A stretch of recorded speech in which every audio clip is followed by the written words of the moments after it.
সাহাবীদেরকে ডেকে বলেন, ও সাহাবায়ে কেরাম তোমরা শুনে রাখো, আরাইতুম লাউ আন্না নাফরান বিবাবি আহাদিকুম, আল্লাহ নবী বলেন, ও সাহাবায়ে কেরাম তোমাদের অভিমত কি? যদি তোমাদের কাহারো ঘরের দরজার সামনে যদি ঝর্ণা থাকে, আর ওই ঝর্ণার মধ্যে ইয়াগতাসিলু ফি কুল্লি ইয়াউমিন খামসা, ওই ঝর্ণার মধ্যে যদি কেহ দৈনিক 5 বার গোসল করে, হাল ইয়াবাকা মিন দাওয়ানিহি শাইউন, ও সাহাবায়ে কেরাম বলো,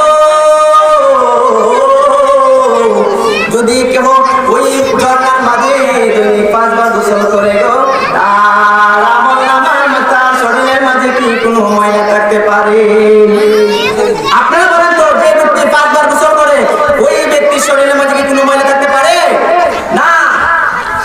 সাহাবায়ে কেরাম বলেন, ক্বালা লা ইয়াবকা মিন দারানিহি শাইউন, ইয়া রাসূলুল্লাহ, ইয়া হাবিবাল্লাহ, নবীজি, যে ব্যক্তি 5 বার গোসল করবে ওই ব্যক্তির শরীরের মাঝে কোনো ময়লা থাকতে পারে না।